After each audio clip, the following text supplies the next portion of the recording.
የካቲት 26 2016 የተሰጠ ጋዜጣዊ መግለጫ ፐርፐዝ ብላክ ኢትዮጵያ አክሲዮን ማህበር ከቢጂአይ ኢትዮጵያ ጋር የውል ስምምነት ማድረጉ ይታወሳል።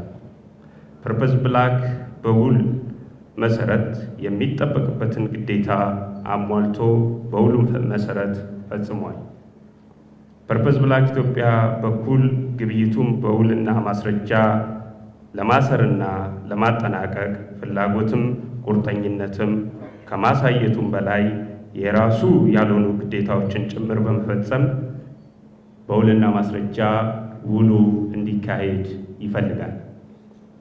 ቢጂአይ ኢትዮጵያ በኩል ከመንግስት የሚጠበቅበትን ግዴታዎች እንደ አንድ ምክንያታዊ ሻጭ የሚጠበቅበትን የውል ግዴታ የውልና የሕግ ግዴታ አልተወጣም ብለን እናምናለን። በእኛ በኩል በተደጋጋሚ በደብዳቤ ጠይቀናል። ዝርዝር ጉዳይ በቀጣይ ለሕዝብ ይፋ የምናደርግ ይሆናል። ፐርፐዝ ብላክ ኢትዮጵያ እንደ ሕዝብ ኩባንያ የውል ስምምነቱ በውልና ማስረጃ መሆን እንዳለበት ያምናል። በውልና ማስረጃ ውሉ እንዲደረግ ቁርጠኛም ነው። ከዛሬ ጀምሮ በማንኛውም ጊዜ ውሉን ለመዋዋል ፈቃደኛ ነው። በውልና ማስረጃ ፐርፐዝ ብላክ ኢትዮጵያ የከፈለው ክፍያም በሚመለከት 1 ቢሊዮን 150 ሚሊዮን በቀን 12 2007 2023 በፈረንጆቹ አቆጣጠር የከፈለ መሆኑ ይታወሳል። ቀጣይ ክፍያን በሚመለከት በውልና ማስረጃ በውል በሕግ ፊት ውሉ ሲካሄድ የሚከፈል ይሆናል። ይህም እንደሚታወቀው ታክስ ክሊረንስ ለውልና ማስረጃ ማቅረብ ከቢጂአይ የሚጠበቅ ይሆናል።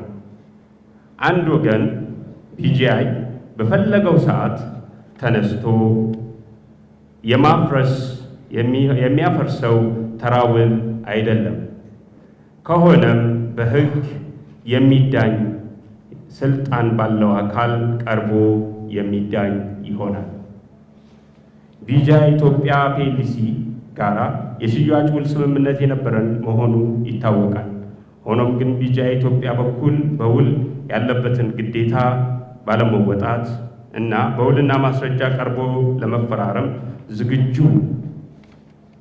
ዝግጁ ባለመሆኑ፣ ነገር ግን ዝግጁ ከሆነ በማንኛውም በኩል በእኛ በኩል ዝግጁ መሆናችንን ለሕዝብ ይፋ እናደርጋለን። ፐርፐዝ ብላክ ኢትዮጵያ በኩል እንደ ውሉ ለመፈጸም ፈቃደኛና ቁርጠኛ ከመሆኑም በላይ በውልና ማስረጃ ለማድረግ ከዛሬ ጀምሮ ባሉት በማንኛውም ጊዜ ዝግጁ መሆኑን ማሳወቅ ይፈልጋል። ስለ ቀጣይ ሁኔታ በተመለከተ በሕግ አግባብ በሁሉ መሰረት የሚፈጸም የሚሆን ነው። በሌላ በኩል የባለ አክሲዮኖች የሚሰራላቸውን ቤት በሚመለከት የመኖሪያ ቤት ሪል ስቴት ግንባታ ጋር በተያያዘ በሕግ አግባብ የሚፈታ ሲሆን ባሉት 5 ዓመት ጊዜ ውስጥ ተሰርቶ ለእያንዳንዳቸው ቤቱ እንደሚሰጥ እና ለዚህም ኮሚትመንት እንዳለው ካምፓኒው መግለጫ ይሰጣል።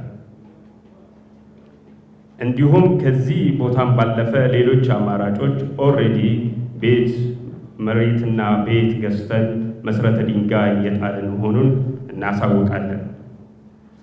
ከዚህም ባለፈ ሌሎችም ከመንግስት በሊዝ እና በምደባ መሬቶችን እየወሰድና በዛ ሂደት ላይ ያለን መሆኑን ለመግለጽ እንወዳለን።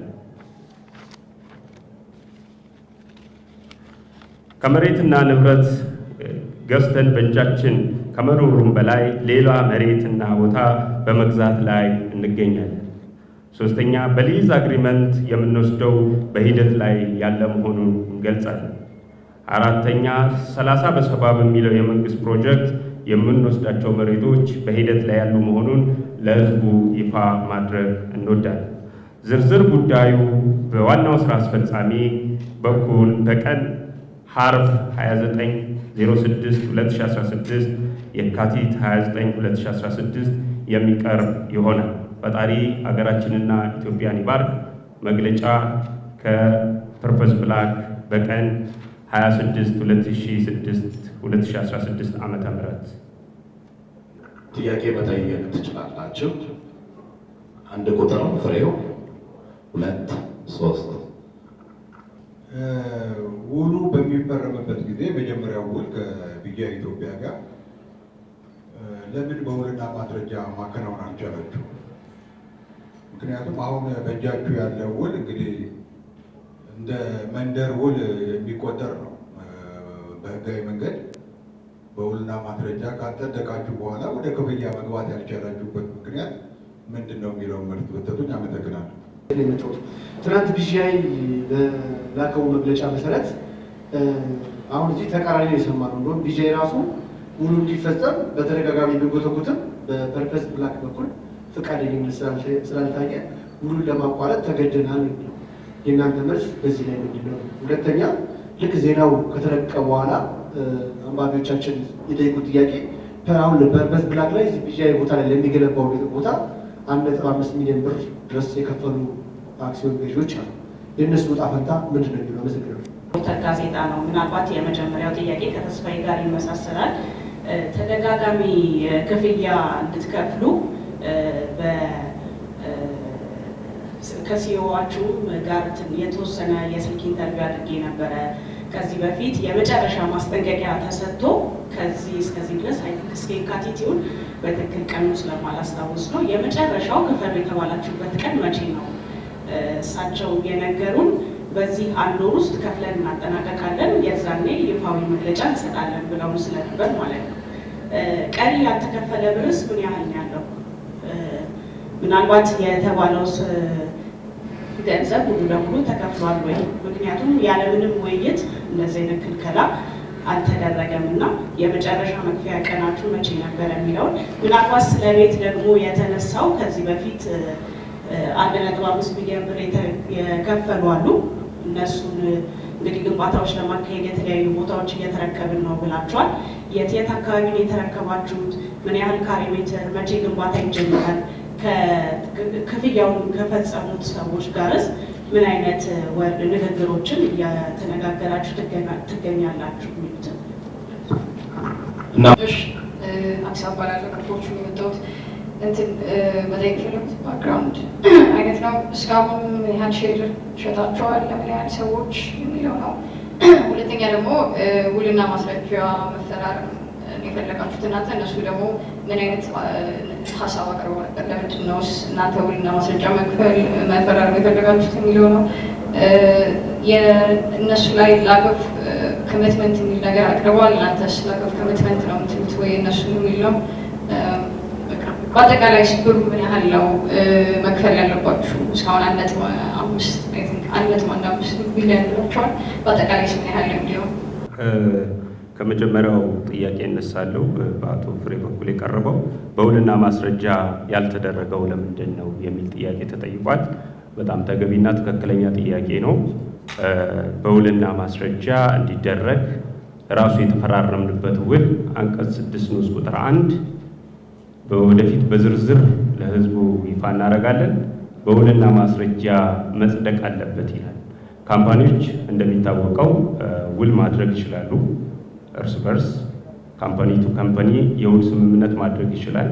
ነገር ግን በውልና ማስረጃ መጽደቅ እንዳለበት እዛው የውል አንቀጹ ላይ በግልጽ ቋንቋ ያስቀምጣል።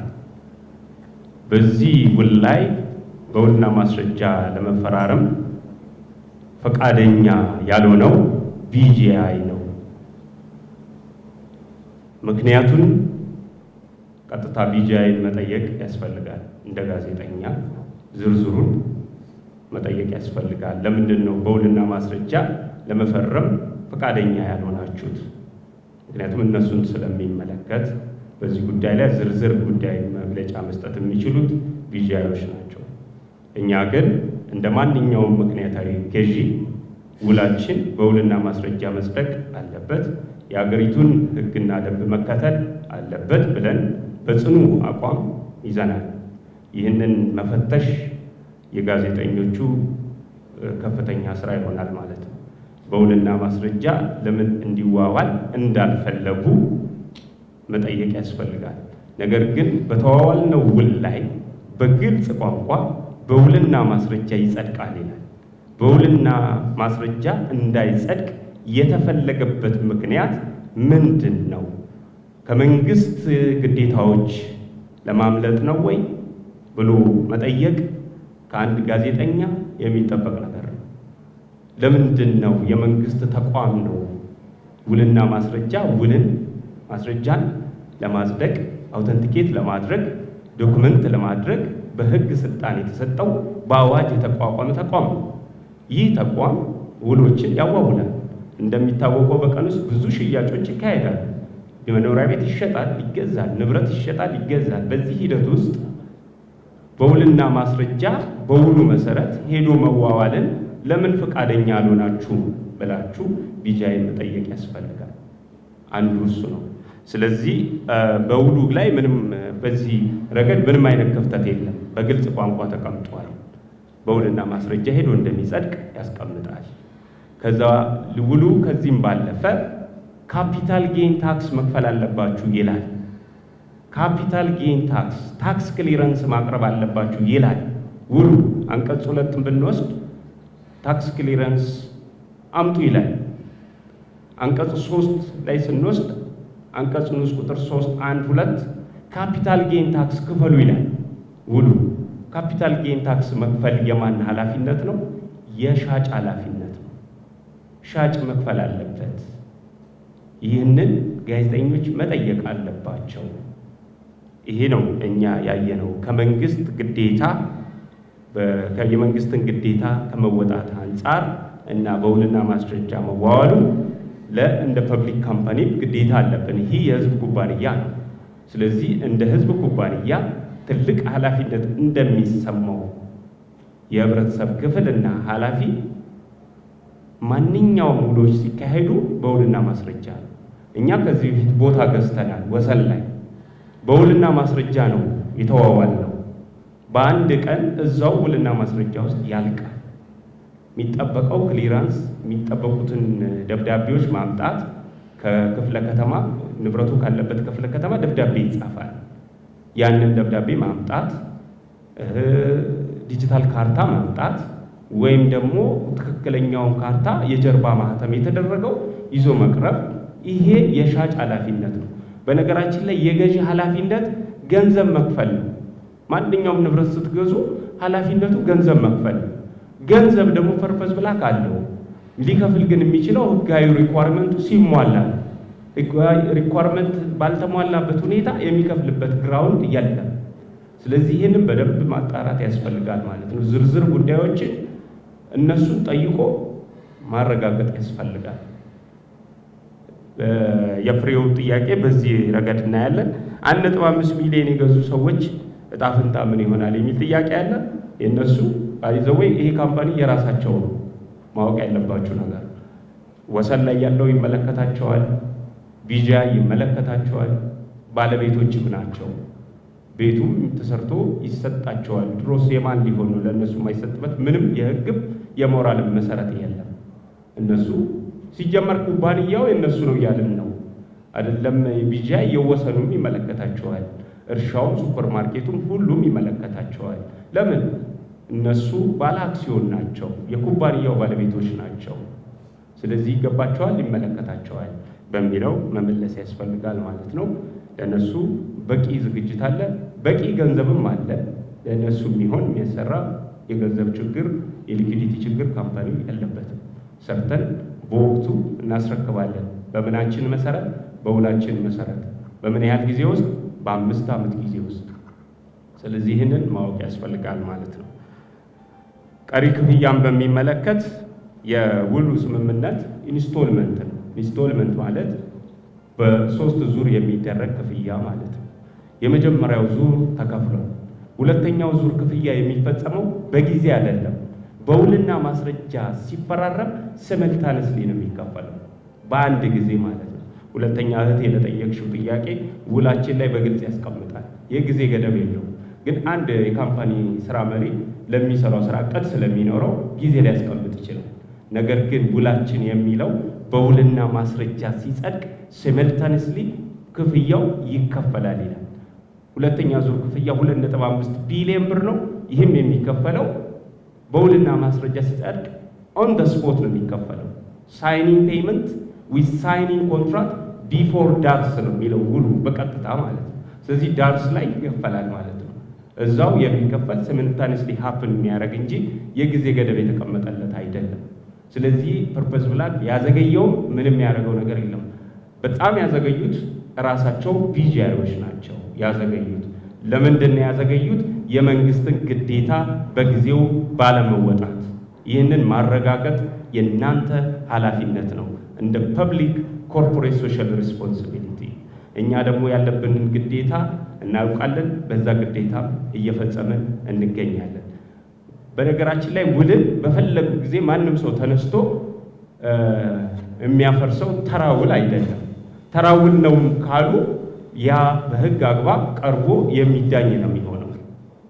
ይህንን ማወቅ ያስፈልጋል። ተሳስተውም ይሁን በቸልተኝነት ወይም ኢሞሽናሊ ዋቴቨር ሪዝን ቢሆን ውሉ ተራ ውል ነው በፈለጉ ጊዜ አፈርሰዋለሁ የሚል አቋም ካላቸው ማፍረስ ይችላሉ ወይስ አይችሉም የሚለውን የሚዳኘው ስልጣን ያለው የመንግስት አካል ነው እንጂ እነሱ አይደሉም። ቀሪ ሌላው የውልና ማስረጃ ለምን አልፈለጉም የሚለውን ለምን አልፈለጋችሁ ብላችሁ ጠይቁ። እኛ ግን እንፈልጋለን የሚለውን የእኛን ኮሚትመንት መናገር የምንፈልገው በእኛ በኩል we are committed እና ዝግጁ ነን ለመፈራረም። በማንኛውም ጊዜ የሚጠበቅባቸውን ግዴታ ይዘው ይቅረቡ። በውልና ማስረጃ እንፈራረማለን። ገንዘባቸውን በዛ አግባብ ይከፈላል። ሁለተኛ ዙር ክፍያው ማለት ነው በውሉ መሰረት። ከዛ ውጪ በነገራችን ላይ ኢትዮጵያ የራሷ ህግ ያላት ሀገር ነች። የራሳችን ህግ አለን የምንተዳደርበት። እንደዚሁም ደግሞ በየቀኑ ሽያጭ የሚደረግበት ውልና ማስረጃ ብትሄዱ በቀን ውስጥ ብዙ ሽያጮች ይካሄዳሉ። የዚህ ውል ልዩነቱ ምንድነው ካላችሁ የብሩ መጠን ብቻ ነው። ሌላ ምንም ልዩነት የለውም። ያለው ኢትዮጵያ ምድር ላይ ነው፣ መሬት ነው፣ 30,000 ካሬ ነው፣ ቦታው ላይ ህንጻ አለው። ይህንን ከሌሎች ውል የሚለየው ምንም ምክንያት የለም። ገንዘቡን መውሰድ፣ ቦታውን ማስረከብ የነሱ ኃላፊነት ነው። ይህንን ኃላፊነት መጠየቅ አለባችሁ።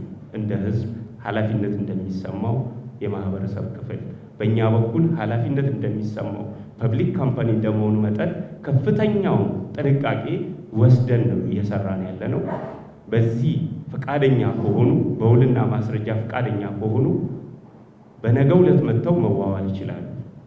ምክንያቱም ደብዳቤ ቅዳሜ ቀን ነው የጻፍንላቸው። ቅዳሜ ቀን ኑና ውልና ማስረጃ እንዋዋል ብለን ይህንን ሰኞ ዕለት እንደሚጽፉ ይታወቃል። ለምንም እንደሚጽፉ ምን አይነት አጣብቂኝ ሁኔታ ላይ እንደገቡ በዝርዝር የምናቀርብ ሲሆን ይህም የሚቀርበው በሚቀጥለው ሐርብ በቀን 29 ነው ማለት ነው።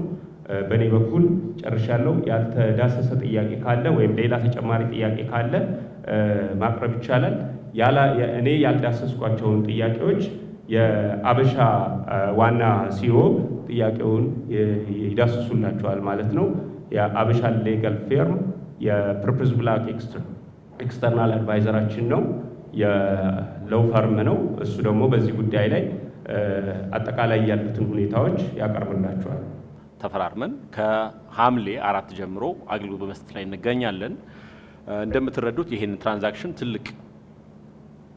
ትራንዛክሽን የግብይት ትልቅ እንደመሆኑ መጠን ፐርፐዝ ብላክ የእርነስት አግሪመንት ከፈጸሙ በኋላ እኛን ወደዚህ ጋብዘውንም በሂደቱ ላይ በተወሰነ መልኩ ከነሱም በኩል የህግ ባለሙያዎች ተቀምጠው ስንደራደር ነበረ። ግብይቱን ስንመክር ነበረ። ግብይቱን በመምከር ሂደት ላይ የተረዳነው ነገር ምንድነው? ሻጭ ምንድነው የሚፈልገው፣ ገዢስ ምንድነው ማድረግ የሚጠበቅበት የሚለው ነገር ላይ ግልጽ መስማማት ነበራቸው። በሱ መስማማት መሰረት ወደ መፈጸም ሂደት ላይ ሲመጣ ቀድሞ የተስማሙበትን ነገር ወደ መለወጥ የሚመስል ማለትም ፐርፐዝ ብላክ የህዝብ ካምፓኒ ነው። የህዝብ ገንዘብ ነው የያዘው። የህዝብ ገንዘብ እንደሚያዙ መጠን ማድረግ የሚገባው ነገር ምንድነው? በህግም እኛም ደግሞ አማካሪ ሆነን እንደመቀመጣችን በፊት መጠየቅ ያለብን ይህንን ክፍያ ያህል ሲፈጸም ቅድም በመጀመሪያ ጥያቄ የተነሳው ላይ ነው። ይህን ያህል ገንዘብ ሲከፈል በውላችሁ ላይ በተመለከተው መሰረት ውልና ማስረጃ ክሊራንስ ቀርቦ ከዕዳና እገዳ ነፃ ስለመሆኑ ከሰነዶች ጋር ቀርበው ሰነድ መረካከብም ይጠበቅባቸዋል። አብዛኛው የውሉም 3/4 ክፍል ውልና ማስረጃ ላይ የሚጠናቀቅ በመሆኑ ቀሪውን ገንዘብ በተመለከተ ንብረቱን መያዣ ስለሚሆን ይሄ ነገር ይቀርብ የሚል አስተያየት ሰጥተናቸዋል ደንበኞቻችን። ደንበኞቻችንም ገንዘቡ መክፈል እንደሚችሉ ለኛ ጭምር ማረጋገጫ ሰጥተውናል። ምክንያቱም እኛም ሶስተኛ ወገን ፊት ስንቀርብ ማረጋገጫ ማግኘት አለብን። የምንናገረው ነገር የህዝብም ነገር አደራ ያለበት ነገር ስለሆነ በዛ መሰረት የመክፈል አቅም አለን፣ እንከፍላለን፣ ይሄው ሚንሳችን ብሎ አሳዩ። ተረዳን። በዛ መሰረት ክሊራንስ ማቅረብ የነሱ ፋንታ ነው። ክሊራንስ ማቅረቡን ሂደት በተመለከተ ደግሞ እናንተ ሂደቱን ጀምሩ፣ በእኛ በኩል ደግሞ ቫሊዴት እናደርጋለን ብለን የነሱ ስራ ውስጥ ሁሉ ገብተን ሂደት ውስጥ እናደርግ። ምንም ከነሱ በኩል ይሄን ስቴፕ ሄጃለሁ የሚል ማረጋገጫ አልመጣልንም። መጨረሻ ላይ ግን በቃ ይሄ ነገር እኛ ቫሊዴሽን እንደመሆኑ መጠን ግዴታችን በዚህ መሰረት ታክስ ክሊራንሱ ቢቀርብም ባይቀርብም ቢያንስ እርነስት አግሪመንቱን አውቶንቲኬት አድርጉት። የት ቀርበው ውልና ማስረጃ ቀርበው ማረጋገጥ እንዳለባቸው እዛ ደረጃ ላይ ተደረሰ። ሆኖም ግን ይሄ ደረጃ ይቋንጫል ተብሎ የታሰበው ባለፈው ቅዳሜ ቤስት ዌስተርን ሆቴል ላይ ነበረ። ቤስት ዌስተርን ሆቴል ላይ የኛ ጥብቅና ድርጅት በዓልም ቢሆን ከሰዓት በኋላ በተባለው ሰዓት ብንሄድ ማንንም ሰው ማግኘት አልቻልንም። ማንንም ሰው ማግኘት አልተቻለም። ሰኞ ግን ሰርፕራይዝ በሚያደርግ መንገድ ይሄ ነገር ደረሰ። አሁንም ከኛ ደንበኞች ማረጋገጥ እንደቻል ነው ዝርዝር ነገር ውስጥ መግባት ሳያስፈልግ ውሉን ለማጠናቀቅ ፍቃደኝና ዝግጁ መሆናቸው። የሆነውም ግን የማይቀር ከሆነ ጉዳዩ ወደ ህግ ከመሄድ የሚመለስ የማይሆነው ነገር አለመሆኑን ነው። እናመሰግናለን። ያሽ መባላለሁ ከኢሳት ቴሌቪዥን የመጣሁት የቀረቡትን ጥያቄዎች መልስ ሰጥታችሁናልና እዛም ያለው ነገር ተመሳሳይ ነው። ልክ እናንተ እንዳላችሁት ቢጂአይ ኢትዮጵያ ውሉ እንዲሳካ ያላሳለሰ ጥረት ቢያደርግም ፐርፐስ ብላክን ቀርቦ ይህን ሊያደርግ አልቻለም የሚል መግለጫ ነው የሰጠውና ሙሉ እንትኑንም ላነብልህ እችላለሁና እናንተ የምትሰጡን ተመሳሳይ ነው። ስለዚህ እኛ ወይ ከዚህ ወገን ማድላት አለብን ወይ ከዚህ ወገን ማድላት አለብን፣ የሆነ አንግል ያለው ዜና ለመስራት ማለት ነው። የእናንተንም ለመስራት የእነሱንም ለመስራት የሆነ ሳይድ መያዝ ያለብን ይመስለኛል። ለምሳሌ አሁን ወይ የእነሱ ወይ የእናንተ ይሄ ነው ብዬ ልል የሆነ ነገር ያስፈልገኛል። ስለዚህ እናንተን ስንጠይቅ ቢጂአይን ጠይቁ ምትሉን ከሆነ እነሱንም ስንጠይቅ ደግሞ እነሱ ይገሯችሁ ምሉን ከሆነ የት ነው ትክክለኛውን ነገር ከማን ነው የምናገኘው? እና ይህንን ለመፍረድም ይከብዳል። ምክንያቱም ከሁለታችሁም ተመሳሳይ ነገር ነው እየሰማን ያለ ነው እና የትኛው ህጋዊ ይሁን የትኛው ትክክለኛ ነገር ይሁን የሚለውን ለመለየት ማለት ነው። ሌላው ምንድነው እናንተ ያንን ገንዘብ ስትከፍሉ በዚች በተዋዋላችሁት ውል ነው። ስለዚህ አሁን ይሄ ነገር ስህተት ነው ብሎ ከማለት ይልቅ የተዋዋላችሁበት ይሄን ያህል ገንዘብ መክፈል ቀላል አይደለም። ይሄን ያህል ገንዘብ ከፍሎ ደግሞ ውልን ማቋረጥ የሚያስከትለውን ነገር ቢጂአይ ይጠፋሉ እያላስብም። ስለዚህ የሆነ ነገር እንዳለ ፊል አደርጋለሁ። ያን ነገር ግልጽ ብታደርጉት አላውቅም። እነሱም ኖረው ወይም ሁለታችሁም አንድ ላይ ቁጭ ብላችሁ እንደዛ ማድረግ የምትችሉበት ነገር ቢፈጠር ኮንፊውዝድ ስለሆንኩ ነው። አመሰግናለሁ። ኦኬ፣ የእሷን ጥያቄ ለመመለስ በጣም አስፈላጊና ትክክለኛ ጥያቄ ነው። ከአንድ ጋዜጠኛ የሚጠበቅ ምክንያታዊ ጥያቄ እና አስፈላጊ ወቅቱን የሚጠበቅ ነው። በአንድ በእኛ በኩል ኮሚትመንታችንን ለማሳየት ሰነዶችን እንሰጣለን። አንድ ሁለተኛ ነገር እንደምታውቁት እናንተ ጋዜጠኞች ናችሁ።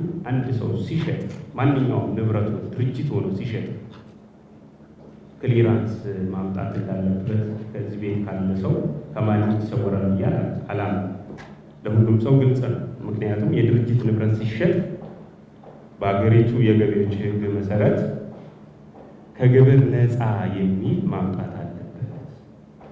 ሁለተኛው የካፒታል ጌን ታክስ ያለምንም ቅድመ ሁኔታ መቅረብ አለበት። እሱ የማን ኃላፊነት ነው? የቢጂአይ ኃላፊነት ነው። ውሉም እንደዛ ስለሆነ ሌላ ውሉ ላይ ምንም ችግር የለውም። ውሉ ላይ ውልና ማስረጃ እንዋዋላለን ይላል በግልጽ ቋንቋ። ስለዚህ ሄዶ ውልና ማስረጃ እንዳትዋዋሉ ምንድን ነው የከለከላችሁ? እኛን ለመዋዋል ዝግጁ ነን አልን እኮ። አሁን ነገ ብንዋዋል እንችላለን እያለን እኮ ነው። ኑ ውልና ማስረጃ የተዋዋልነውን ውል ሄደን እናጽድቅ። ነገ ምንም ችግር የለም። ሲኦ ከአሜሪካ መምጣት አይጠበቅበትም። እሱም ቢሆን ሐሙስ ዕለት ይመጣል። ምን ያህል እንደቸኮሉ በዚህ ማወቅ ይቻላል። እሱ እንኳን እስኪመጣ አልጠበቁ። የኩባንያ ዋናው ስራ አስፈጻሚ አሜሪካን ሀገር ነው ያሉት። በስራ ጉዳይ ነገ ይመጣል። ሐሙስ ዕለት ዓርብ ጠዋት መግለጫ ይሰጣል። ነገር ግን ይህንን እንኳን አልጠበቁ። ምን ያህል እንደቸኮሉ በዛ ማወቅ ትችላላችሁ። በሌላ በኩል እኛ ውሉን ውክልና ሙሉ ውክልና ስላለን ወክለን መፈራረም እንችላለን በውልና ማስረጃ። መቼ ቢፈልጉ ዛሬ ከሰዓት፣ ነገ እንችላለን፣ ፈቃደኛ ነን። ለምንድን ነው ትክክለኛው ነገር መታወቅ አለበት ለህዝቡ፣ ህዝቡን ማወቅ አለበት። ውሉም ላይ ምንም ችግር የለም። ውልና ማስረጃ ትዋዋላላችሁ ይላል አንቀጽ 6 ንዑስ ቁጥር 1 ላይ በግልጽ ቋንቋ በማያሻማ መልኩ። የትራንዛክሽን ስቴፑን ስናይ የመጀመሪያው ስቴፕ ኢርነስት አግሪመንት ነው። ሁለተኛው ስቴፕ ካፒታል ጌን ታክስ ነው። ካፒታል ጌን ታክስ ደግሞ የራሱ መመሪያ አለው፣ ደንብ አለው። በዛ ደንብ መሰረት ከፍለው መምጣት ኃላፊነት የነሱ ነው። ያንን አልተወጡ። ከተወጡ ነገውኑ መፈራረም እንችላለን። ፎርዛት መተር ለኢርነስት አግሪመንቱ እኮ የመጀመሪያው ውል ነው። ወደ ውልና ማስረጃ የምንሄደው ያ መጀመሪያ የተዋዋልነውን ኦልሬዲ ውሉን ነው እዛ ሄደን የምናጸድቀው። በምኑ መሰረት? በራሱ እዛው ውሉ ላይ በተጻፈው መሰረት። ይሄ ምን ችግር አለው ታዲያ? ይሄን ማድረግ ምንድን ነው የሚከብደው? ውልና ማስረጃ መሄድስ ለምንድን ነው የተፈራው? ለኢርነስት አግሪመንት ውልና ማስረጃ መሄድ ይከብዳል። ይህንን እናንተ እንደ ምክንያታዊ ሰው መጠየቅ አለባችሁ። ምንድን ነው የሚከብደው? ካምፓኒው ከሰዓት ከፈለግን እንሂድ እያለ ነው። ውልና ማስረጃ ከፈለጋችሁ ነገ እያለ ነው። ኢርነስት አግሪመንቱም በውልና ማስረጃ ይጸድቅልኝ እያለ ነው። ሴልስ አግሪመንቱም በውልና ማስረጃ ይሆንልኝ እያለ ነው ካምፓኒው። ስለዚህ ምንድን ነው ችግሩ? ለምንድን ነው የማትፈራረሙት? ከሰዓት ራሱ ፈርማለሁ ብሏል። ይሄ የሚያሳየው እናንተ ጋር ችግር አለ ማለት ነው። ያንን ችግር ገለጡ ብሎ መጠየቅ ያስፈልጋል። ያንን ችግር መግለጥ ያስፈልጋል። ምንድን ነው ችግራችሁ? ገንዘቡን መክፈል አትፈልጉም ለመንግስት ግብር ብሎ መጠየቅ የእናንተ ፋንታ ነው። እኛ አንጠይቅም። በህግ አግባብ ያለን ጉዳይ እስከ ህግ አግባብ ብቻ ነው መናገር የምንችለው፣ ህጉን ተከትለን ስለምንሄድ ማለት ነው። ጋዜጣዊ መግለጫ ሲሰጡ ለእኛ ኖቲስ አልሰጡንም፣ አላሳወቁንም፣ ምንም አልነገሩም። በሶሻል ሚዲያ ነው ያስተዋወቁት። እኛ ራሱ ያወቅነው ከቲክቫ ኢትዮጵያ ከሚል ሚዲያ ነው እንጂ ፎርማሊ የደረሰን ማስረጃም የለም። እንደ ተወያዩ ወገን ይህንን አሳውቀው ነበር ማድረግ የነበረባቸው እንጂ በድብቅ አይደለም ማድረግ ያለባቸው። ስለዚህ ይሄ እነሱን ጠይቆ ማጣራት ያስፈልጋል። አስፋራስ ዊአር ኮንሰርን ኮንትራክቶቹን ዶክመንቶቹን የምንሰጣችሁ መሆኑን ልገልጽላችሁ እወዳለሁ። የትራንዛክሽን ስቴፑንም በዝርዝር ምክንያቱም ይህ ፐብሊክ ካምፓኒ እንደመሆኑ መጠን በዝርዝር ማወቅ አለባችሁ። ሀሳባችሁ በአንድ ሆኖ ለእውነት እንድትቆሙ ነው የምንፈልገው። ለእውነት መቆም ያስፈልጋል። ሁሉም ሰው ለእውነት ከቆመ ይወጣል ማለት ነው። ትሩዙ የት እንዳለ ያስታውቃል። ማንጋ ቁርጠኝነት እንዳለ ያስታውቃል። ይህንን ቁርጠኝነት የሚለካው ውልና ማስረጃ ሄዶ በመዋዋል ቁርጠኝነት የሚለካው ውልና ማስረጃ ሄዶ በህግ ፊት ቀርቦ በመዋዋል። በድብቅ የምንዋዋለው ውል የለም። ምክንያቱም ካምፓኒው ፐብሊክ ካምፓኒ ስለሆነ፣ ስለዚህ ውልና ማስረጃ ነው የምንዋዋለው።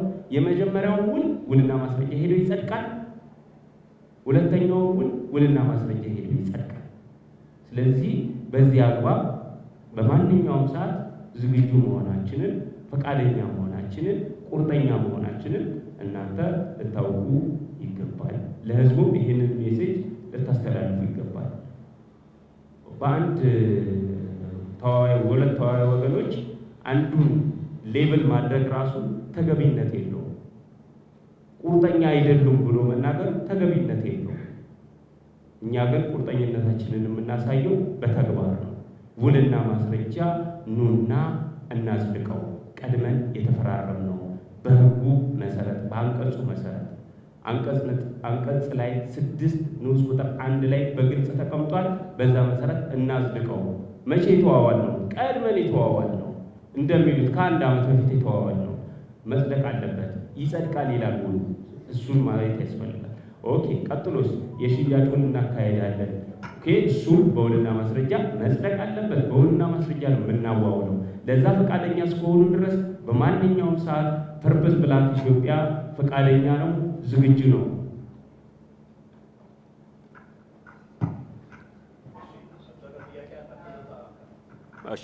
አመሰግናለሁ። ቆንጅት ተሾመ እባላለሁ። ከትርታ 97.6 ኤፍኤም ነው የመጣሁት። ከቢጂአይ በኩል የቀረበው አንደኛው ምክንያት ክፍያ አልተፈጸመልንም ነው። ስለዚህ ውሉን አፍርሰናል የሚል ነው። በኮንትራክት ደግሞ አንደኛው ወገን ግዴታውን ካልተወጣ ሌላኛው ወገን ውሉን የማፍረስ መብት እንዳለው ሕጉ ላይ የተጠቀሰ ይመስለኛል እና በዚህ ግራውንድ ቢጂአይ ውሉን የማፍረስ መብት የለውም ወይ? ሌላው ስለ ውልና ማስረጃ ሄደን እንዋዋል ስንል ፈቃደኛ አይደሉም ወይም ደግሞ ሊመጡልን አልቻሉም የሚል ምክንያት ተሰጥቷል ከፐርፐዝ ብላክ። በተመሳሳይ በእነሱ መልኩ ውሉን መፈጸም አልቻሉም የሚል ምክንያት ይሰጣሉና ያንን እኛም እንደ ሚዲያ እንደተባለው ኢንቨስቲጌት አድርገን እናጣራለን። አንደኛ እንደ ማስረጃ መያዝ የምንችለው ኤቪደንስ ልትሰጡን ከቻላችሁ በሰነድ ደረጃ ፐብሊሳይዝ ማድረግ ካለባችሁ ያን የምታደርጉልን ክሊር ለማድረግ ይጠቅመናል። በእነሱም በኩል ካለ እሱን እንመለከታለን። የእናንተ ኤቪደንስ ቅድሚያ ሄዳችሁ እንዋዋል ውልና ማስረጃ ውላችንን እንሰር የሚለውን ነገር ቅድሚያ እናንተ ማለታችሁን የምታረጋግጡበት ተጨባጭ ነገር አለ ወይ? በተደጋጋሚ መድረኩ ላይ ስለ ካፒታል ጌን ተነስቷል እና ሁሉም ሰው እዚህ የሌጋል ግራውንድ ላይ ኖረው ይችላል። ምን ማለት ነው? እሱ ትንሽ ኤላቦሬት ብታደርጉልን ጥሩ ነው። ቀጣይ የፐርፐዝ ብላክ እርምጃ ምንድን ነው የሚሆነው? አመሰግናለሁ። ኦኬ እሺ፣ ቆንጂት በዚህ በኩል የተጠየቀው ከጋዜጠኛ ቆንጂት ትክክለኛ ጥያቄ ነው፣ ተገቢ ነው። ጥያቄው ላይ ለማንሳት የመጀመሪያው ከሲጂቲ ወይም ደግሞ ካፒታል ጌን ታክስ የተጨማሪ ካፒታል ጌን ሲያደርግ የሚከፈል ክፍያ ማለት ነው። ካፒታል ጌን አሁን ሁለት ካምፓኒዎች ቢኖሩ አንዱን ንብረት ቀድሞ የነበረውን ንብረት ሲሸጥ መጀመሪያ ያንን ንብረት አኳየር ወይም ሲገነባ ያለው ወጪ አለ፣ ሲሸጠው ደግሞ ያለ ዲፍረንስ አለ። በዛ መካከል ያለው የሚከፈል ክፍያ ካፒታል ጌን ታክስ ይባላል። በአክሲዮንም ሊሆን ይችላል፣ ንብረትም ሊሆን ይችላል። ይህንን በቀላል ቋንቋ ለመግለጽ አንድ ሰው መኪና በ1 ሚሊዮን አይሸጥም፣ ግን 1 ሚሊዮን ብር መኪና የገዛውን በ1 ሚሊዮን 500 ሺህ ቢሸጥ 1 ሚሊዮን ብሩ እንደ ምን ይያዛል? እንደ መጀመሪያ ፋውንዴሽናል ኮስት ይሆንና 1 ሚሊዮን 500 ሺህ ሸጠው በማሉ 500 ሺህ ብር አለ ማለት ነው። የተለያዩ ወጪዎችን ለመቀባት ወይ ለሆነ ነገር ያወጣቸው ለሜንቴናንስ ያወጣቸው ይቀንስና ሜቢ 400 ሺህ ሊሆን ይችላል። ከዛ 400 ሺህ ብር ላይ 15% ግብር 30% ግብር በድምሩ ማለት ነው ለመንግስት ይከፍላል ማለት ነው። 30% ግብር ይከፍላል። ያ ካፒታል ጌን ታክስ ይባላል። ሰውየው ከዛ ነገር ላይ ያገኘው ጥቅም ምክንያት የሚከፈል የመንግስት ግብር ካፒታል ጌን ታክስ ይባላል። የካፒታል ጌን ታክስ የመክፈል ኃላፊነት የማን ነው ሲባል የሻጭ ይሆናል ማለት ነው፣ የካፒታል ጌን ታክስ የሚከፍለው። ከዛ በዚህ ጋር ተጨባጭ ማስረጃ አላችሁ ውልና ማስረጃ ለመሄድ የተባለው፣ አዎ ተጨባጭ ማስረጃ አለን። ደብዳቤ በጣም በተደጋጋሚ ከአንድም 3 ጊዜ ጽፈናል። ደብዳቤ ኦፊሻል ደብዳቤ ጽፈናል፣ ኢሜል አድርገናል። ይህም ደግሞ በእጃችን የሚገኝ ነው። ፕሪንት አድርገን መስጠት ነው የሚጠበቅብን። ኮፒም ልንሰጣችሁ እንችላለን። ፐብሊክ ካምፓኒ ነው። በተደጋጋሚ የጠየቅነው ውልና ማስረጃ ኑ ከዕዳ እገዳ ነፃ የሚል አምጡልን ብለን ጠይቀናል። በተደጋጋሚ አንድ ጊዜ አይደለም፣ በተደጋጋሚ የጠየቅናቸው። ለዚህ ምላሽ አልተሰጠንም ብቻ ሳይሆን ሄደውም ለመፈራረም ፈቃደኛ አይደሉም። ቅዳሜ ቀን በቤስት ዌስት የነበረ ስብሰባ ቀርተዋል። ስለዚህ በዝርዝር ጉዳዮቹ የሚቀርቡ ነው የሚሆኑት። ስለዚህ አሁን ጥያቄው ስለተጠየቀ ነው ወደ ዝርዝር ወደ መግባት ሄድ ነው እንጂ እያንዳንዱ ነገር በማስረጃ የተደገፈ ጭብጥ አለ ማለት ነው። ስለዚህ በተጨባጭ እኛ ቀድመን በውልና ማስረጃ ይደረግ ውሉ ብለን ከጠየቅን በጣም ቆይተናል። በቃል አይደለም፣ በስልክ አይደለም፣ በጽሁፍ በኢሜይል በቃል ብዙ ጊዜ ብለናል፣ በስልክ በጣም ብዙ ጊዜ ብለናል። በዛ ብቻ አላበቃ፣ በደብዳቤ ጽፈናል፣ በኢሜይል ልከናል። we are ready to pay and please come and sign this contract before DAS እያልን ደጋግመን የጻፍነው ዶክመንት አውተንቲኬሽን እንደ ሬጅስትሬሽን ሰርቪስ ኑ ብለን በተደጋጋሚ አንድ ጊዜ አይደለም። አልመጡም፣ ለመፈራረም አልመጡም። ለምንድን ነው ያልሄዳችሁት? ለምንድን ነው የማትፈራረሙት ብሎ መጠየቅ ከእናንተ ይጠበቃል፣ ከእኛም ይጠበቃል። እኛም አናቆምም። ጉዳዩ ተዘግቷል አልቋል ማለት አይደለም። ክፍያውን በሚመለከት የኮንፊርሜሽን ሌተር በህግ በውላችን ባያስገድደንም በተዋዋልነው ውል ላይ አያስገድደንም። የኮንፊርሜሽን ሌተር የገንዘብ አቅም መኖራችሁን ደብዳቤ ጻፈዋል። በውላችን ላይ አያስገድድም፣ በኢትዮጵያ ህግም አያስገድድም። አንድ ገዢ ገንዘብ አለ ወይ የለህም ተብሎ አይጠየቅም። ግን እኛ ገንዘቡ ስላለን ምን ችግር አለው? ደብዳቤውን እንጻፋለን፣ ተስማማን። ውሉ ባያስገድደንም የሀገሪቱ ህግም ባያስገድደንም ውላችንም ላይ እንዲህ የሚባል ሴንቴንስ ባይኖርም የለም ደብዳቤ ጻፍንላቸው። ምን የሚል ገንዘብ ለመክፈል ዝግጁ ነን፣ ኑና ውልና ማስረጃ ተፈራረሙ፣ ዶክመንታችሁን ይዛችሁ ነው። ምን አይነት ዶክመንት ነው? ውልና ማስረጃ ያውቀዋል። ለአንድ ሽያጭ ሲካሄድ ምን ምን እንደሚያስፈልግ በግልጽ በውልና ማስረጃ ተቀምጧል። ዲጂታል ካርታ ሊሆን ይችላል፣ ኖርማል ካርታ ሆኖ ባክሳይድ ስታምፕ የተደረገ ይሆናል። ከክፍለ ከተማ እግድ ዕዳ የለም ያስፈልጋል። እነዚህ ዝርዝር ነገሮች ውልና ማስረጃ ራሱ ሪኳየር ስለሚያደርግ እኛ አልጠየቅንም። እራሳቸው እዛ ይዘው ስለሚመጡ ብዙም ችግር የለውም። ግን እንደ ማንኛውም ምክንያታዊ ገዢ ቢያንስ ኮፒውን ማየት አለብን፣ ማወቅ አለብን። እሱን ያንን ስታንዳርድ አሟልተው መምጣት የማን ኃላፊነት ነው? የሻጭ ኃላፊነት። በነገራችን ላይ ገዢ ያለው ኃላፊነት ገንዘብ መክፈል ብቻ ነው፣ ሌላ ኃላፊነት የለበትም። ገዢ የትም ቦታ ላይ መሬት ስትገዙ ወይም መሬትና ንብረት ስትገዙ ኃላፊነታችሁ ገንዘቡን መክፈል ብቻ ነው፣ ሌላ ኃላፊነት የለም። የሻጭ ኃላፊነት ብዙ ነው፣ በግልጽ ተቀምጧል። ካገኘው ላይ ግብር መክፈል ኃላፊነቱ ነው። ማንኛውም ምክንያታዊ ገዢ የሚጠይቀው ጥያቄ አሁንም እንጠይቃለን፣ ወደፊትም እንጠይቃለን። እነሱ ምን ማድረግ ይጠበቅባቸዋል ለተባለው ክሊራንሳቸውን ይዘው መምጣት፣ ካፒታል ጌን ታክሳቸውን መክፈል፣ ከፍለው ውሉን መዋዋል፣ ትክክለኛ የውል ፍላጎት ካለ መዋዋል አለባቸው። ከዛ ውጪ ዳቦ ፈረሰ አይቻልም። ውል እኮ ያስፈለገበት ምክንያት ማንም ሰው ተነስቶ እንደፈለገ የሚያደርገው ከሆነ ቅድም እህቴ ለጠየቅሽው ለምን ውል አስፈለገ ታዲያ? ማንም ሰው እየተነሳ ነገም ፐርፐዝ ብላክ ይነሳና ውሉን አፍርሼዋለሁ ይላል፣ ያኛውም ተነስቶ ውሉን አፍርሼዋለሁ ይላል ማለት ነው። ይሄ ደግሞ አያስኬድም። ለዚህም ነው ውልና ማስረጃ ይሁን ብለን ኢንሲስት የምናደርገው። ውልና ማስረጃ ከሆነ መንግስት ያውቀዋል፣ የተደበቀ አይደለም፣ ኦፊሻል ይሆናል፣ የመንግስት ከለላና ጥበቃ ይደረግለታል። ስለዚህ ውልና ማስረጃ የምንፈልግበት እንደ ሙያተኛም እንደ ካምፓኒውን እንደሚመክርም ካምፓኒውን እንደሚመራ ሰው ይህንን ነው ስትሮንግ አቋም ይዘን የተነሳ ነው። ይህን ያደረግንበት ዋናው ምክንያት ለሼር ሆልደሮቹ ኢንተረስትና ጥቅም ነው፣ ሌላ ምንም አይደለም። ለግል ጥቅም አይደለም፣ ለካምፓኒው ሼር ሆልደሮች ጥቅም ነው። የህዝብ ገንዘብ በውልና ማስረጃ ባልተደረገ ውል አንከፍልም። ይሄንን ያልመክርም፣ የሎው ፊርም አይመክርም። የሚመክረው በውልና ማስረጃ እንዲደረግና ክፍያ በዛ ቦታ እንዲፈጸም ነው። የመጀመሪያው ውልም የሚለው ይህንን ነው። ሁለተኛው ክፍያ የሚከፈለው ይላል በውልና ማስረጃ ውል ሲፈራረሙ ነው ይላል።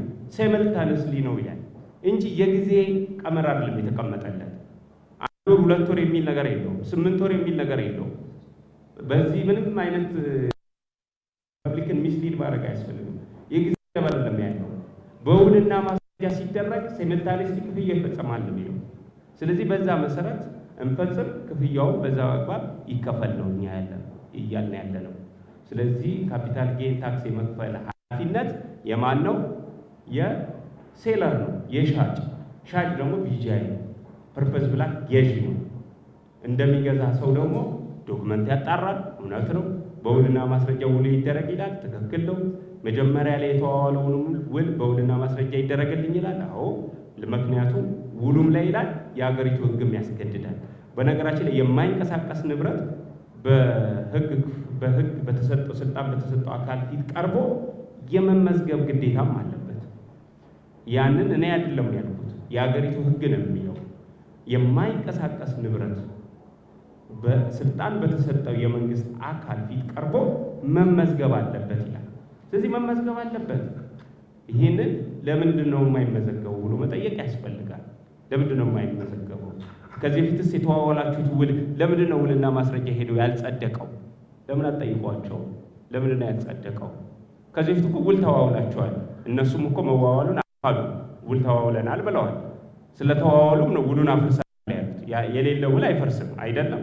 ስለዚህ ያ ውል የተዋዋሉት ውልና ማስረጃ ለምን አልጸደቀም? ለምን እንዲጸድቅ ፈቃደኛ አልሆኑ? ደብዳቤ ተጽፎ ኢሜል ተደርጎላቸው ለምንድን ነው ፈቃደኛ ያልሆኑት? መጠየቅ ያስፈልጋል። ሌላው ደግሞ እንደ ማንኛውም ጋዜጠኛ የተቋማቶቹን ቁመና ማጣራት አለባችሁ። ተቋማቶቹ ምን አይነት ናቸው? ባህሪያቸው፣ የሚሰሩት ስራስ ምንድን ነው? ዓላማቸውስ ምንድን ነው ብሎ ማየት ያስፈልጋል። ከዓላማው ተነስታችሁ ግቡ ምን ሊሆን እንደሚችልም መገመት ስለሚቻል ማለት ነው። ዓላማው ምንድን ነው? ምንድን ነው እየሰራ ያለው ሀገሪቱ ውስጥ? ከዛ በዚህ በመስራቱ ምን እንጠቀማለን ብሎ የተቋማቶቹን ቁመና እና ከዚህ በፊትም ያደረጋቸውን የግዢና የሽያጭ ሂደቶች እንደ ጋዜጠኛ ማጥራት አለባችሁ፣ ማጣራት አለባችሁ። ያ የእናንተ ኃላፊነት ነው፣ የጋዜጠኛ ኃላፊነት። በእኛ በኩል ግን የምንለው ምንድን ነው? እኛ ግዴታችንን ተወጥተናል፣ ክፍያውንም ከፍለናል። በምኑ መሰረት? በተዋዋልነው መሰረት፣ የእርነስት አግሪመንታችን ላይ ባለው መሰረት ከፍለናል። ሙሉውን አንድም ሳንቲም አልቀረም። ባትን ጨምረን ነው የከፈልነው። ኦኬ። ቀጥሎ ያለው ክፍያስ? ቀጥሎ ውሉ ስንዋዋል እንከፍላለን። ለምን? ውሉ ስለሚል። በቃ ይሄ ነው ግልጹ ቋንቋም ይሄ ነው። ወዲም ብናደርገው በህግ የተጻፈ ነገር አይቀየርም። በጋዜጣ ብዛት በጋጋታ በምን አይቀየርም። ትሩዝ ኢዝ ትሩዝ ኦል ዘ ታይም። ብልጭ ብላ ነው ተቀመጠው። ሲጂታ አቅርቡ በሏቸው፣ ከዛ ውሉን ይዋዋሉ። ካፒታል ጌን ታክስ ክፈሉ፣ ታክስ ክሊራንስ አምጡ፣ ውልና ማስረጃ ሄዳችሁ ተዋዋሉ በሏቸው። ለምን አትዋዋሉ? የሀገሪቱን ህግ አታከብሩም እንዴ በሏቸው። ጠይቁ በድፍረት እንደ ጋዜጠኛ፣ ልክ አሁን እንደምትጠይቁት ማለት ነው። እውነቴን ነው የምናገራቸው። ከዛ ጠይቁና መልሷቸውን ስሙ። ዝርዝር ሀሳብ መናገር ለምንድን ነው የማይፈልጉት? እውነት ካለ እኮ ፊት ለፊት መነጋገር እንችላለን። ፎርዛተር ቢጂአይን እና እኛን በአንድ ሚዲያ ላይ በአንድ ቴብል ብታደርጉ ዊ አር ሬዲ ባይ ዘ ዌይ ፎር ዩር ሰርፕራይዝ። በአንድ ቦታ ላይ እኩል መግለጫ ለመስጠት ዝግጁ ነው። በአንድ ቦታ ላይ እነሱ ያንን ማድረግ የሚችሉ የሞራል ብቃት ካላቸው ይቅረቡ። እኩል እንናገራለን፣ እኩል እናስረዳለን። ይህንን ነገር ችግሩ የት እንዳለ ዊዝን ዋን ቴብል፣ በአንድ ቴብል ላይ እኩል መግለጫ እንሰጣለን በአንድ ቦታ ላይ። ያኔ እነሱንም እኛንም እኩል ትጠይቃላችሁ። ካፒታል ጌን ታክስ አቀርባችኋል፣ ውልና ማስረጃ ለምንድን ነው የማትዋዋሉት ብላችሁ እነሱንም እኛንም ትጠይቃላችሁ ማለት ነው። አሁን ሲራራ ነው እንትን የሆነው ማለት ነው። ስለዚህ ይህንን ነገር በደንብ ማየት ያስፈልጋል። በነገራችን ላይ አንድ ድርጅት ያለው ሰው ትንሿን ቢትስ ለመሸጥ ታክስ ክሊራንስ ያቀርባል። ትንሿን ቢትስ አይደለም ይሄን ያህል መሀል ከተማ ውስጥ ያለ ትልቅ ሄድ ኦፊስ 30,000 ካሬ ለመሸጥ ታክስ ክሊራንስ የማያመጡበት ምንም አይነት የህግም የሞራልም ግራውንድ የለም። ያን ማቅረብ ግዴታቸው፣ በውልም በህግም ይገደዳሉ። በውልም በህግም ይገደዳሉ ታክስ የማምጣት። ይሄ የእነሱ ግዴታ ውሉን ለመፈረም እስከፈለጉ ድረስ፣ ውሉን እስከ መጨረሻው እንዲሄድ እስከፈለጉ ድረስ፣ ካልፈለጉ ደግሞ በህግ አግባብ የሚዳኝ ይሆናል። ወደ ህግ መሄዳችን አይቀርም ዞሮ ዞሮ። ስለዚህ አሁን ባለው ነባራዊ ሁኔታ ሲጂቲያቸውን ያቅርቡ፣ ካፒታል ጌን ታክስ ይክፈሉ፣ ታክስ ክሊረንስ ያምጡ፣ ውልና ማስረጃ እንፈራረም፣ ብራቸውን ይውሰዱ፣ አለቀ። የሻጭ ግዴታ ተቀምጧል በዝርዝር ሻጭ ምን አይነት ግዴታ እንዳለበት። ገዢ ምንድን ነው ግዴታው ካላችሁኝ ገንዘብ መክፈል ብቻ። ንብረት ገዝታችሁ የምታውቁ ሰዎች ሁሉ የምታውቁት ነው። ገንዘብ መክፈል ብቻ። ገንዘብ ለመክፈል ደግሞ እኛ ኮንፊርሜሽን ሌተር ልከናል። ኮንፊርሜሽን ሌተር ግን የመላክ ግዴታ ፐርፐዝ ብላክ የለበትም። የሞራልም የህግም እንዲሁም የውል ግዴታ የለበትም። ግን ኮንፊርሜሽን ሌተር ልከናል። ገንዘብ አለን እንከፍላቸዋለን፣ ነገር ግን ኑና ውልና ማስረጃ እንፈራረም ብለን። ስለዚህ ይሄ ማስረጃ እጃችን ላይ ያለ እሱንም መውሰድ ትችላላችሁ። አመሰግናለሁ። እግዚአብሔር ይባርካችሁ። አመሰግናለሁ። አመሰግናለሁ። እያሱ እባላለሁ ከካፒታል ጋዜጣ። ምናልባትም ቀደም ተብሎ ዝርዝር ሀሳቦችን እየተነሳ ነበረ፣ አለመድገም ነው። ምናልባት የመጀመሪያውን ክፍያ ስትከፍሉ የታክስ ክሊራንስ ለምን አልጠየቃችሁ? ምናልባት 1 ሚሊዮን ብር ከዛ በላይ ከፍለናል ብላችኋል። ምናልባት ያንስ ታክስ ክሊራንስን መጀመሪያ ለምን አልጠየቃችሁ? ከዛ በኋላ ወደዚህ ሁለተኛውን ውሉን ለመፈጸም ግን የታክስ ክሊራንስ መምጣት አለባቸው፣ ውልና ግዴታውን መፈጸም አለባቸው የሚል ጥያቄዎች ስለተነሱ ነው። እሱን አያይዛችሁ ልታነሱልኝ። ሌላ ደግሞ ምናልባት ገና ስንገባ በበር ላይ አንድ የተለጠፈ ወረቀት ያየናችንን ተመልክተናል ብዬ አስባለሁ። በዚህ ሳምንት መቋረጡን የሚገልጽ ነበረ። ምናልባት ከዚህ የተያዘ ነው፣ ከዚህ ከብያ ጋር በነበረው ፐርፐዝ የተያዘ ሊሆን ይችላል ማለት ይቻላል። አመሰግናለሁ።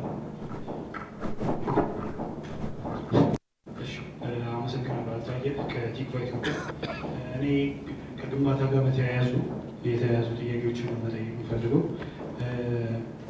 ቅድም 1 ሚሊዮን 1,000 ሰዎች 1.5 ሚሊዮን አክሲዮን ገዝተዋል ከእናንተ እና አማራጭ መሬቶችን እያየን ነው ብላችሁ ነበር ቅድም። እኚህ መሬቶች የይዞታ ማረጋገጫ ገዝታችኋል? ከገዛችሁ የይዞታ ማረጋገጫስ አግኝታችኋል? ከዚህ ጋር ተያይዞ ደግሞ ግንባታውስ በምን ያህል ጊዜ ይጀምራል? ተጀምሮም ከሆነ ወይም ደግሞ መቼ ይጀምራል? ይህን ጥያቄ ብትመልሱልን። በምን ያህል ጊዜስ ምናልባት እንደሚጀምር። ሌላው ገንዘባቸው እንዲመለስ የሚፈልጉ ባለ አክሲዮኖች ምንድን ነው ዕጣ ፈንታቸው ያላቸው እና ቀሪ ብሩ ስንት እንደሆነ የምትከፍሉት ቀሪ ብር ስንት እንደሆነ ብትነግሩኝ ማለት ነው። ኦኬ፣ እናመሰግናለን። የኢያሱ ጥያቄ በሚመለከት የታክስ ክሊረንስ እና ሲጂቲ በውላችን ላይ ስቴፕ 2 ላይ ነው። ስቴፕ 1 የመጀመሪያ ኢንስቶልመንት በኢንቨስት አግሪመንቱ መሰረት መክፈል፣ ያ ማለት የእኛ ግዴታ ማለት ነው። ስቴፕ 2 ታክስ ክሊረንስ እና ሲጂቲ ማምጣት ይላል። ስቴፕ 2 አንቀጽ 3 ላይ ነው ያለው። ስቴፕ 2 የማን ግዴታ ነው? የቢጂአይ ግዴታ ነው። ታክስ ክሊረንስ ማቅረብ፣ ሲጂቲ ማቅረብ የቢጂአይ ግዴታ ነው። በግልጽ ተቀምጧል ማለት ነው ሁሉ ላይ። ስለዚህ እሱም በዛ አግባብ ብናየው ጥሩ ነው። በግልጽም ስለተቀመጠ ዶክመንቱም እጃችን ላይ ስላለ እሱን ስቴፕ 2 የነሱ ግዴታ ነው። ስቴፕ 1 የእኛ ግዴታ ነው። ያንን ግዴታ ደግሞ ተወጥተናል። ስቴፕ 3 የጋራ ግዴታ ነው። በውልና ማስረጃ ሲሚልታነስሊ ሀፕን የሚያደርግ ማለት ነው። ስለዚህ ስቴፕ 2 ላይ ያለውን ግዴታ አልተወጡም። እሱም ሲጂቲ ካፒታል ጌን ታክስ የካፒታል ትርፍ ያገኙበት የሚከፍሉበት ግብርና ከግብር ነፃ ዶክመንት ከገቢዎች ነው የሚሰጠው። እሱን ማምጣት አለባቸው። እኛ አይደለም ያለ የገቢዎች መመሪያ ነው ይሄንን የሚለው። ያን ሳያደርጉ ምክንያቱም ያ ንብረት እየሄደ ስለሆነ መንግስት ስቴክ አለው እዛ ንብረት ላይ የግብር መሰብሰብ ስቴክ አለው። ስለዚህ ያንን ነገር ግዴታ መውጣት ከቢጂአይ የሚጠበቅ ነው ማለት ነው። ኦኬ፣ ሌላው የተነሳው የአክሲዮን ሽያጭ ቆሟል ወይም ደግሞ ምን ላይ ነው ያለው የሚለው የአክሲዮን ሽያጭ ንብረት ከመግዛትና ከመሸጥ ጋር ምንም ግንኙነት የለም። ካምፓኒው በየቀኑ ይገዛል፣ ይሸጣል። ትሬዲንግ ካምፓኒ ካምፓኒው የሚለው ፐርፐዝ ብላክ ኢቲኤች ትሬዲንግ ሼር ካምፓኒ መግዛትና መሸጥ ከአክሲዮን ሽያጭና ግዢ ጋር አይገናኝም።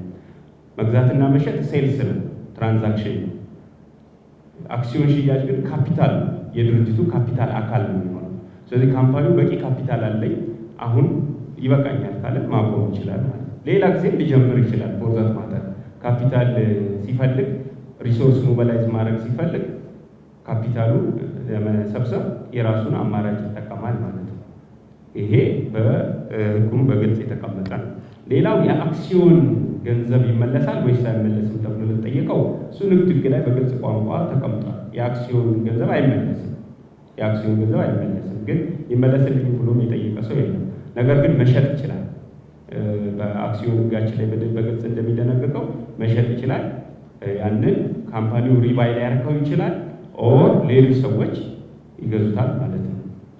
ፎርዛት ማተር በ1.5 የገዛ ሰው ልሽጥ የሚል አንድም ሰው የለም። የሚል ካለ እኔ ራሴ ፐርሰናል ይገዛል። ምክንያቱም ከፍተኛ ትርፍ ስላለ የ1.5 የሚሸጥልህ የለም። የሚሸጥ ቢኖር ኤቭሪባዲ ተሯሩጦ ይገዛዋል ማለት ነው። ካምፓኒው ሊገዛ ይችላል፣ ሌላም ሰው ይሸጣል። ስንት ብለው ሊነግሩ እንደሚችሉ እነሱን መጠየቅ ነው። ምክንያቱም ማንም ሰው ስለማይሸጥ በ1.5 የገዛውን እንዴት ነው በዚህ ሰዓት መልሱልኝ ሊልህ አይችልም። ምክንያቱም ትርፉን ያውቀዋል፣ ጥቅሙን ያውቀዋል። ሊሸጥ አይችልም ማለት ነው፣ በደንብ ጥቅሙን ስለሚያውቁ። ከዛ ውጭ ሌላ ቦታ የተጀመረው መሰረተ ድንጋይ የተጣለው የግንባታ ሂደት ላይ ነው ያለው።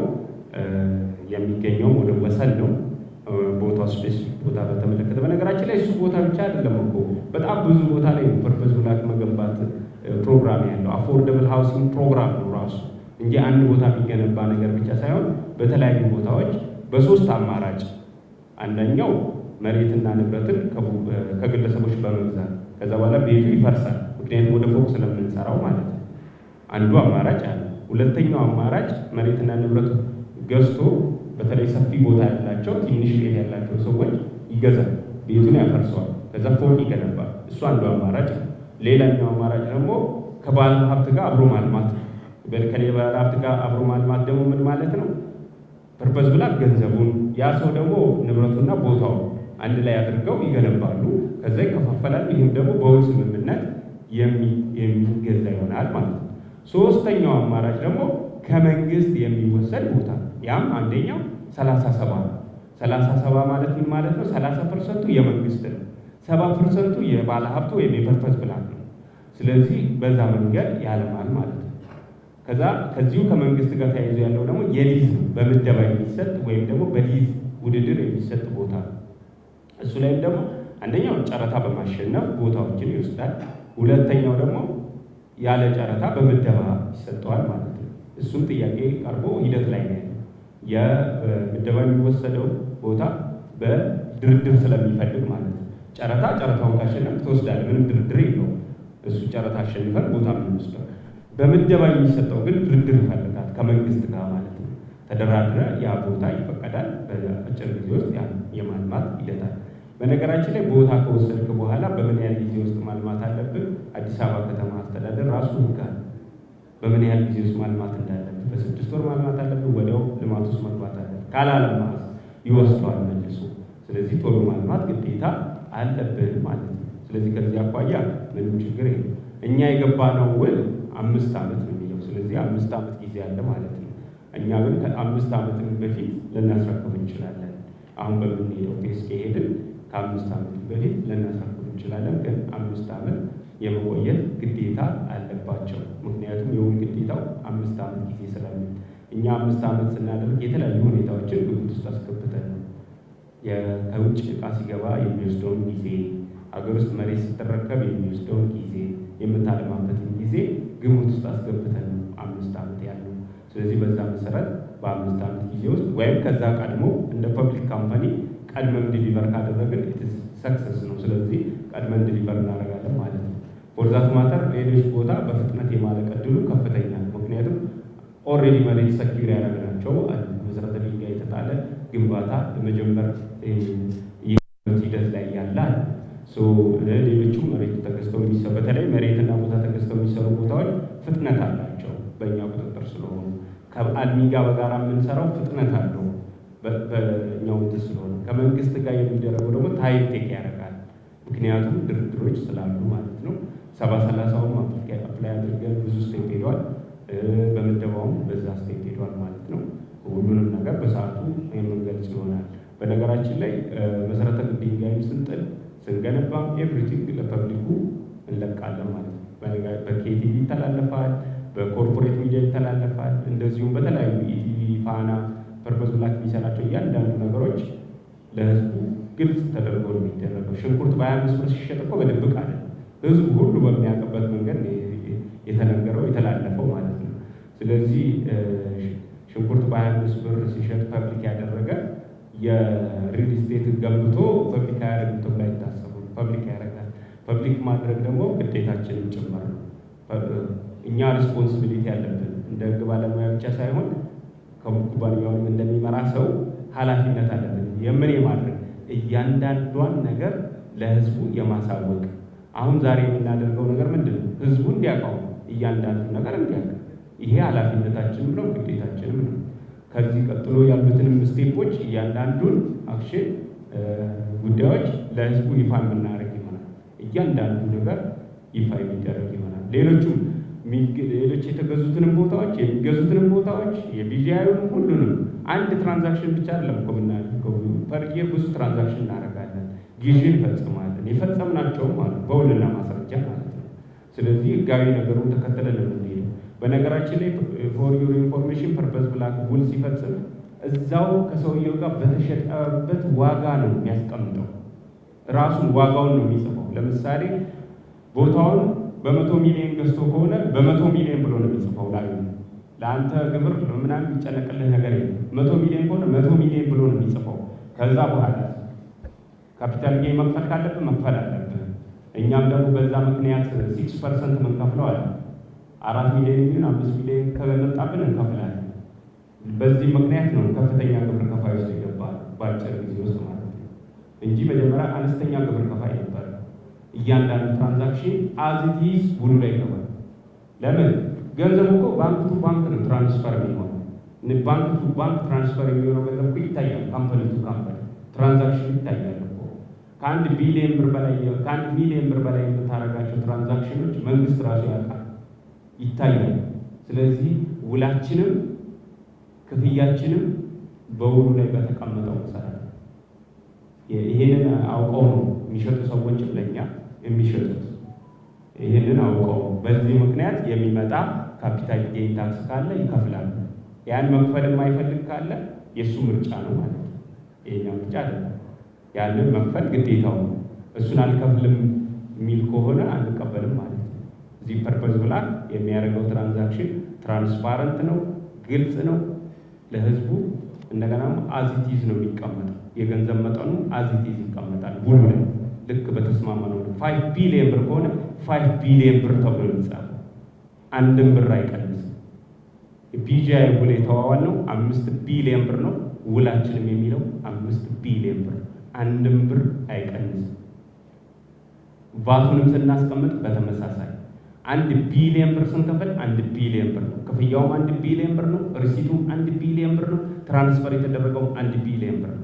150 ሚሊዮን ብር ታክስ ስንከፍል 150 ሚሊዮን ቫት ብለን የጻፍ ነው ማለት ነው። አንድም ብር አይቀንስም። ለምን? ዲስ ኢዝ ፐብሊክ ካምፓኒ ትራንስፓረንሲ ስለሚያስፈልግ ያንን ተከትለን ያደረግነው። ውሉም እንደዛ ነው የሚለው። አግሪመንታችንም ስምምነታችንም እንደዛ ነው። ውልና ማስረጃ ስንሄድ ሌላ ለብቻ ስንፈራረም ሌላ የሚያደርግ የውል ስምምነት ፐርፐዝ ብላክ ውስጥ የለም። ለእናንተ ማረጋገጥላችሁ ይሄ በውልና ማስረጃ ስናደርግ በካምፓኒ ቱ ካምፓኒ በምናደርገው ውል መካከል የገንዘብ ልዩነት የለም። ውልና ማስረጃም 27 ሚሊዮን ከሆነ 27 ሚሊዮን ነው። እዚህም ካለ 27 ሚሊዮን። ውልና ማስረጃ 75 ሚሊዮን ካለ እኛ ጋርም 75 ሚሊዮን።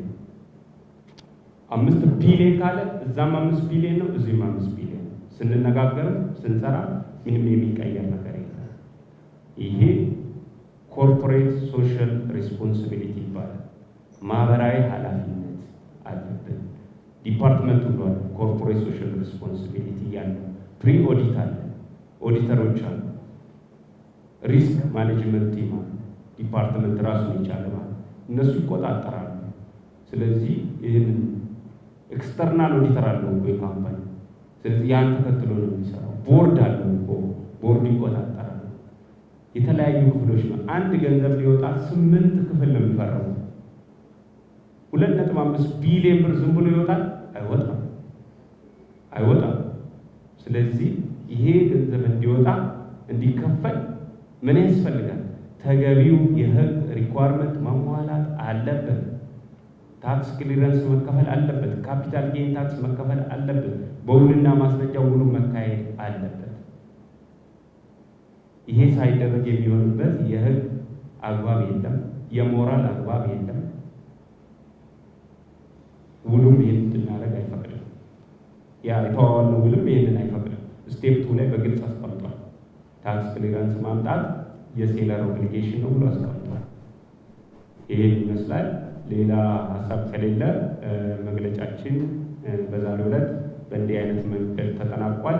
ፈጣሪ ኢትዮጵያንና ሀገራችን ይባርክ። አመሰግናለሁ። እግዚአብሔር ይስጥልን። እናንተንም እግዚአብሔር ይባርክ። አሜን።